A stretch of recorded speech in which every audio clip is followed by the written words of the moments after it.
2017 में बछरावा की जनता ने आपको अकेला क्यों छोड़ा?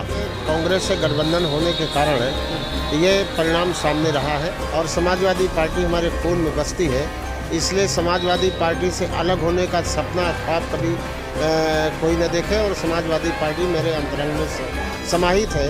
कल मंत्रिमंडल विस्तार हुआ, जाति के हिसाब से उन्होंने मंत्री पद बांटे हैं, तो ऐसे में क्या जातियों में बिखराव होगा तो लड़ाई आपके लिए बहुत टफ होगी, आसान तो होगी नहीं? देखिए, समाजवादी पार्टी के लोगों का विश्वास है जाति धर्म मजहब में नहीं, हम इंसानियत और मानवता में भरोसा रखने वाले लोग हैं।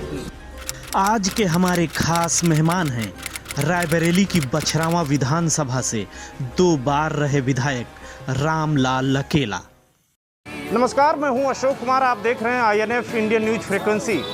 इस वक्त मैं मौजूद हूं उत्तर प्रदेश के रायबरेली ज़िले में और हमारे साथ इस वक्त बातचीत करने के लिए समाजवादी पार्टी के प्रखर वक्ता और 2 बार से बछरावा से विधायक रहे रामलाल लकेला हमारे साथ हैं। फिलहाल रामलाल लकेला बहुत प्रखरता के साथ अपना पक्ष रखते हैं, समाजवादी पार्टी का पक्ष रखते हैं, 2 बार विधायक रहे हैं। रामलाल जी, 2017 में बछरावा की जनता ने आपको अकेला क्यों छोड़ा?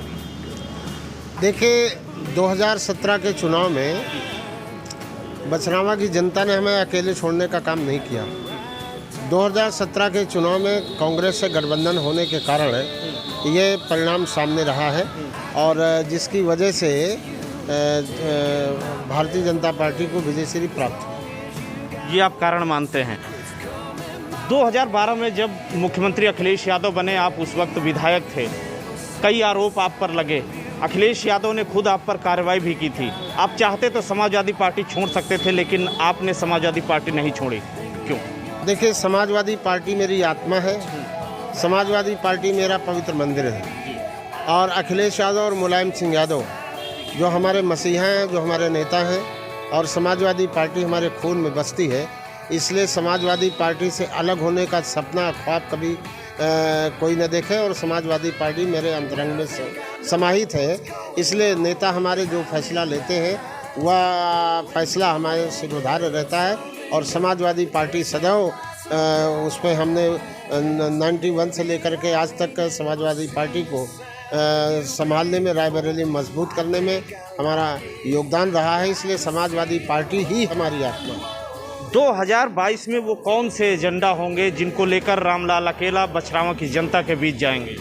देखिए, 2022 में मेरा प्रथम एजेंडा है कि हमारे समाजवादी पार्टी के राष्ट्रीय अध्यक्ष और पूर्व मुख्यमंत्री माननीय अखिलेश यादव जी ने जो जन कल्याण के काम किए थे, चाहे किसानों को फ्री पानी देने का सवाल रहा हो, चाहे DAP और यूरिया खाद सस्ते दाम पर और आसानी से उपलब्धता का सवाल रहा हो, चाहे लाइफ टाइम कन्या विद्याधन, बेरोजगारी भत्ता, लोहिया आवास, समाजवादी पेंशन, ये तमाम ऐसे कल्याणकारी काम जो हमारे मुख्यमंत्री जी ने माननीय अखिलेश यादव जी ने चलाया था, उन सारे मुद्दों को ले जा करके हम जनता के बीच में जाने का काम करेंगे। दूसरा अहम मुद्दा है कि हम अपने क्षेत्र को विकास की ऊंचाइयों तक पहुंचाना चाहते हैं। 2012 से 17 के बीच में हमने सड़कों का जाल अपने क्षेत्र में बिछाया, 16 अरब की लागत से नई सड़कों का हमने निर्माण कराया था। माननीय अखिलेश यादव जी के आशीर्वाद से हमारे विधानसभा क्षेत्र बछरावा में 132 kVA, 220 kVA, 33 kVA के तमाम आधा दर्जन से ऊपर हमने विद्युत उपकेंद्रों का निर्माण कराने का काम किया था। मिनी स्टोर, स्टेडियम 2 हमने बनवाने का काम किया था। हमने फायर स्टेशन बनवाने का काम किया था। हमने पॉलिटेक्निक कॉलेज बनवाने का काम किया था। हमने IT कॉलेज बनवाने का काम किया था। हमने राजकीय बालिका इंटर कॉलेज बनवाने का काम किया था।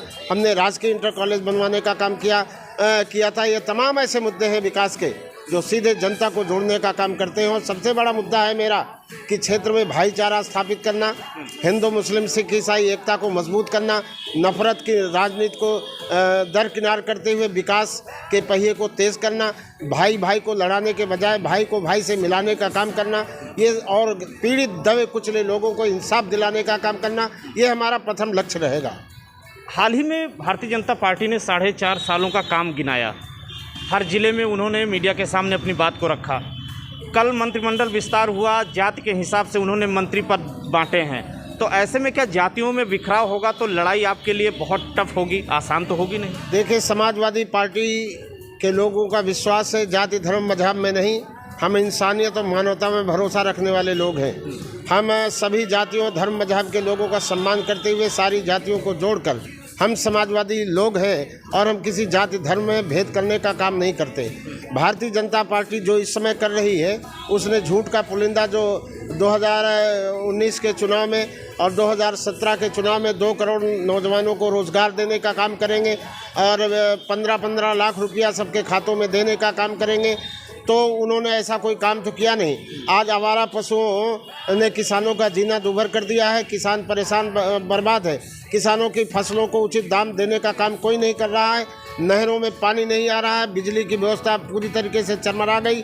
बिजली के दाम आसमान छू रहे हैं। नौजवानों के रोज़गार बर्बाद कर दिए गए। कोरोना काल में कोविड-19 के अंतर्गत कितने लोग नंगे पांव चले हैं, कितने लोगों की मौत हो गई ऑक्सीजन के बगैर। और कुव्यवस्था को छिपाने के लिए भारतीय जनता पार्टी कितने भी नाटक कर ले, लेकिन 2022 के चुनाव में अखिलेश यादव के रथ को रोकने की ताकत भारतीय जनता पार्टी के अंदर उत्तर प्रदेश में नहीं है। लेकिन आप तो कह रहे हैं बड़े कॉन्फिडेंस से कि अखिलेश यादव को कोई नहीं रोक पाएगा। असदुद्दीन ओवैसी जैसा फैक्टर भी उत्तर प्रदेश में आ गया। बिहार में उन्होंने राष्ट्रीय जनता दल के मंसूबों पे पानी फेर दिया। कहीं ऐसा ना हो आपकी मंशा 2022 में धरी की धरी रह जाए। जहाँ तक ओवैसी जी का सवाल है, बिहार में उनका जो प्रदर्शन रहा है, उन्होंने भारतीय जनता पार्टी की बी टीम के रूप में जो काम किया, उनका चेहरा बेनकाब हो गया है, उजागर हो गया है। अब उत्तर प्रदेश की जनता जिस तरह बंगाल की जनता सावधान हो गई थी, उसी तरह उत्तर प्रदेश का जनमानस सावधान है।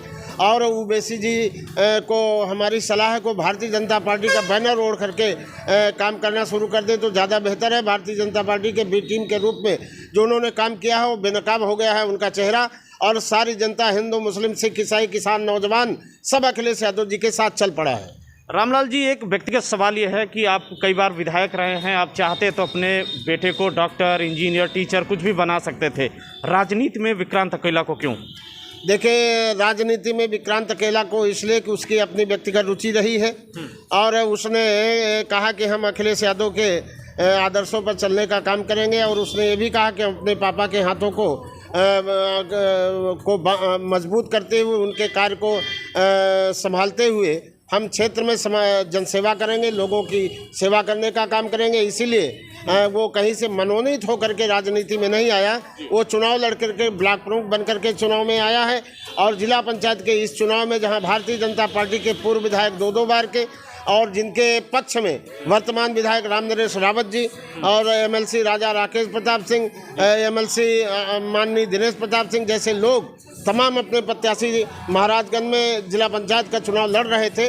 और ऐसे हालात में आज के मौके पर जनता ने विक्रांत अकेला का साथ दिया और भारतीय जनता पार्टी के विधायक की जो उम्मीदवार थे जिला पंचायत के, उनकी जमानत जब्त करा करके ये साबित कर दिया है कि बछरावा विधानसभा क्षेत्र के अंतर्गत अखिलेश यादव की नीतियों से जनता जुड़ी है और रामलाल अकेला का जो संघर्ष, जो कार्य है, उससे हमारे क्षेत्र का जनमानस जुड़ा है हमसे। कई बार आप विधायक रहे हैं बछराओं में, तमाम सारे आपने काम गिना दिए, लेकिन इस बार अगर आप विधायक बनते हैं, आपको टिकट मिलता है, आप विधायक बनते हैं, तो वो कौन से काम हैं बछराओं में जो आपके एजेंडा में है, आप करेंगे? देखिए, मैंने पहले ही बताया कि हमारा जो लक्ष्य होता है विधायक बनने का, हम विधायक बन के अपने क्षेत्र में कभी जाते नहीं। हमारा संबंध क्षेत्र की जनता से, कार्यकर्ता और नेता का, विधायक का कभी नहीं रहता। परिवार के संबंध स्थापित करने का हम काम करते हैं और हमारा ध्येय और लक्ष्य है कि हमारे जब मुख्यमंत्री माननीय अखिलेश यादव जी बनेंगे तो उनसे हम प्रार्थना करके, अनुनय करके, विनय करते अपने विधानसभा क्षेत्र बछरावा को हम विकास की ऊंचाइयों तक ले जाने का काम करेंगे। और हमारा प्रयास ये होगा कि समूचे उत्तर प्रदेश में विकास के नाम पर बछरावा का नाम सबसे ऊपर हो, लड़ाई झगड़ा न हो, फसाद न हो, दंगे न हो, भाईचारा कायम रहे, सबको इंसाफ मिले, न्याय मिले, लोगों को शोषण न हो, किसानों को खाद मिले, किसानों की फसलों का उचित दाम देने का काम किया जाए, आवारा पशुओं से किसानों को छुटकारा देने का काम किया जाए और किसानों की आमदनी को दोगुना करने का काम किया जाए, लोगों के मुरझाए हुए चेहरे में मुस्कान लाने का काम किया जाए और नौजवानों के लिए रोजगार के बेहतर अवसर तलाशने का काम किया जाए। ये मकसद हमारा होगा। चलिए रामलाल जी, INF से बातचीत करने के लिए बहुत बहुत धन्यवाद।